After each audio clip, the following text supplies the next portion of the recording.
정치권에서 지난 연휴 기간 동안 한동훈 장관 일정을 두고 지금 요즘 얘기가 나오고 있어요. 뭐 일정이라고 해서 공식 일정도 아니에요. 남들처럼 공연 보러 갔어요. 클래식 공연. 근데 서울 서초구 예술의 전당 갔다가 사람들이 한동훈 아니야? 한동훈 장관 맞네. 사진 좀 찍어주세요. 이러면서 온갖 나 사진 찍었다 한동훈 장관이랑 인증 영상들이 올라왔다고 합니다. 장관님 보느라고 못 봤어. 잘생겼어. 분위기 다르다. 너무 다르다. 반갑습니다. 반갑습니다. 안녕히 가세요. 한동훈 화이팅!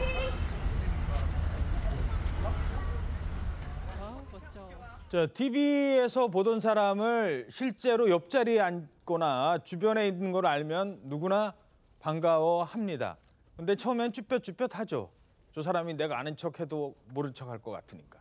근데 한두 사람이 사진을 찍자고 하면 저도요.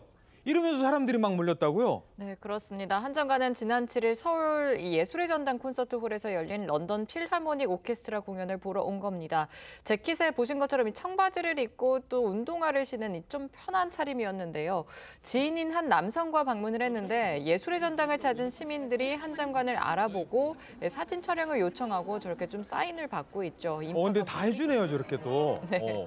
한 장관도 사진 촬영 요구를 좀 거절하지 않았고요. 웃으면서 또 찍어줬다고 합니다. 당시 현장에 있었던 사람들이 온라인에 좀 글을 올리기도 했는데 사인받을 곳이 없어서 급하게 오늘 산 이 문제집에 사인을 요청했다. 또 소심하게 인사하고 공연 프로그램북에 사인을 받고 사진을 찍었다면서 좀 훈훈한 현장 분위기를 전하기도 했습니다. 그렇군요. 자, 그런데 여기가 예술의 전당이잖아요. 예술의 전당. 이게 서울 서초동에 있습니다. 서울 서초동. 참 정치인들은요. 한 가지 행위를 정치적으로 해석하는 경우가 많은 것 같아요. 이런 말까지 나오고 있습니다. 정치인이 어떤 행동을 할 때는 이유가 있어요. 지금 모든 한동훈 장관은 정치인으로 지금 볼 수밖에 없잖아요. 관료라기보다는 정치인이 어떤 행동을 할 때는 이유가 있는데 다른 건 없어요. 지금 다 총선, 정치 활동. 그리고 저는 서초 강남에 염두도 두고 있다. 자, 예술의 전당 간 이유가 무엇이냐? 서초동에 있다. 서초동, 서초구에 출마하려는 것 아니냐? 이런 얘기가 나오고 있습니다. 야, 그러면 아마 다른 공연장 갔으면 저기 온 분들 다 서초구 사람들 아닐 텐데 어떻게 보십니까? 뭐 만물 한동훈설이죠. 어떻게 보면은.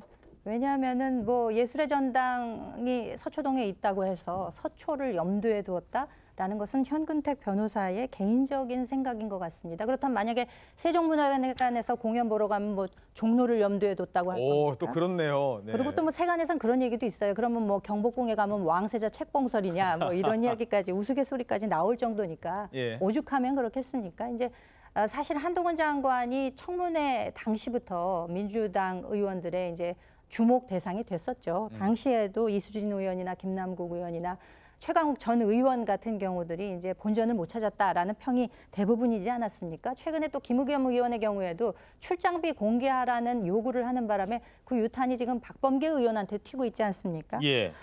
한동훈 장관의 정치적 체급을 키워주는 것은 민주당 의원들이 그동안 해온 여러 일들의 결과라고 생각하는데 사실 한동훈 장관 본인은요, 본인이 술도 마시지 않고 하기 때문에 그 취미 활동이라고 하는 것이 뭐 피겨 모으고 그리고 뭐 방에다가 이렇게 철봉 설치해놓고 운동하고 뭐 또 그런 사람이 아닌가 싶습니다. 피겨 만드는 게 모으는 게 취미래요? 네, 클래식 음악도 즐겨하고 이제 그렇기 때문에 본인은 본인의 삶을 살고 있고 문화 활동을 하고 있는데 이것마저도 정치 활동이다. 이것마저도 지역구를 염두에 둔 것이다. 라고 해석하는 분들이 지나치게 확대 해석을 하는 것이 아닌가라는 생각이 듭니다. 예.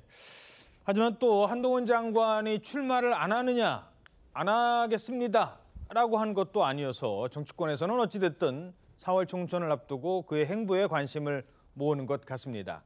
자, 그런데 민주당에서는 한동훈 장관의 탄핵을 추진하고 있습니다. 10월 국정감사 이후로 검토되고 있다고 하는데 한동훈 장관 탄핵 실제로 추진될까? 탄핵하면 지난번에 또 행안부 장관처럼 그렇게 되는 것 아니냐? 이런 얘기도 나오고 있는데 일단 지금 분위기 어떻습니까? 네, 뭐 일단은 지금 오늘부터 국정감사가 시작이 됐죠. 그래서 이제 24일간 또 17개 상임위에서 국정감사가 시행이 될 텐데 아마 의원들은 정신 없을 겁니다. 저도 보면 한 몇 달 전부터 준비를 해서 거의 잠도 못 자고 밥도 못 먹고 뭐 그런 식으로 굉장히 뭐 밤늦게까지 그렇죠. 앉아 있어야 되기 때문에 이 상황에서 뭐 한동훈 장관을 생각하고 뭐 이러지는 않을 것 같고요. 지금은 아니다. 그렇죠. 그리고 당내에서도 공식적으로 뭐 원내대표가 이 부분을 뭐 얘기하고 뭐 이런 상황은 아닐 것 같습니다. 아마 각 상임위에서 지금 하시는 일들이 있기 때문에 그 부분에 집중을 하겠지만 적어도 국정감사가 끝나고 나서 10월 뭐 말이라든지 11월쯤에는 당내에서 어떤 얘기들이 좀 나오지 않을까 싶습니다. 지금 저는 오히려 윤석열 대통령이 한동훈 장관을 좀 질책해야 되는 거 아닌가라는 생각도 좀 드는데요. 어허. 지금 윤석열 정부의 국정 파행이라든지 지난번에 그런 이재명 대표의 또 가결 관련해서도 특히 한동훈 장관이 가질 수 있는 책임들이 굉장히 많이 있습니다. 윤석열 정부의 지지율이 지금 점점 떨어지고 있는 주범 중에 하나라고도 저는 생각이 드는데요. 윤석열 지지율의 정체가 한동훈 때문이다. 네, 저는 그렇게 생각합니다. 그렇기 때문에 이 부분에 대해서도 저는 어떤 대통령실에서의 입장이 있어야 될 것으로 생각을 하고 또 한동훈 장관의 뭐 출마 얘기도 하지만 본인이 정말 정치를 하고 싶으시다면 저는 출마하기를 정말 권유드립니다. 정말 추천드립니다. 지금은 장관을 하시면은 그냥 장관으로 끝나겠지만 본인이 출마해서 본인의 역량을 드러내고 그 역량을 검증을 받는다면 국민들에게 진심으로 그 선택을 받을 수 있겠죠. 뭐 문화생활하고 다 좋습니다. 사실 지금 비례대표들도 그런 얘기 많아요. 어딜 가서 뭐 떡볶이를 먹고 순댓국도 먹고 SNS 사진 올리면 뭐 이 지역 나간다 저 지역 나간다더라 이런 얘기들 정하지 않으신 분들은 많이 돌고 있거든요. 그래서 정치권에서는 있는 일이기도 하고 본인이 정말 큰 정치를 하고 싶으시다면 저는 좀 험지로 출마하시기를 적극 권유드립니다. 한동훈 출마해라. 강남이 아니라 험지로. 요 얘기 어떻게 들으세요? 근데 뭐 그건 한동훈 장관이 알아서 하겠죠. 예. 그리고 지금 출마 안 해도 존재감 없는 얼굴도 이름도 모르는 국회의원들보다 훨씬 더 큰 영향력을 행사하고 있으니까요. 우리나라 국회의원 중에 저 세종문화회관이나 예술의 전당 갔을 때 사람들이 알아보고 사진 찍어달라는 사람 몇 명이나 되겠어요? 거의 없습니다. 저도 아직 저희 당 국회의원들 다 모르고요. 민주당의 호남 국회의원들 삭발을 해서 TV 나오고 나서야 저런 분도 있었네 하게 되거든요. 그러니까 이 한동훈 장관의 대중적 인지도 앞에서 여야 알 거 없이 자기 지역구나 지키는 국회의원들이 좀 반성해야 되는 겁니다. 서울에 다니면 다들 편하게 다니시잖아요. 예. 그래서 저는 그런 말씀을 좀 드리고 싶고 탄핵은 민주당이 자신 있으면 언제든지 해봐라. 그 탄핵이 이상민 장관 탄핵에서 기각됐을 때 이상의 역풍으로 돌아올 것이기 때문에 뭐 국정감사 끝나자마자 하니 많이 하고 있는데요. 홍익표 원내대표 간 보지 말고 한번 해보십시오. 어디 한번. 예.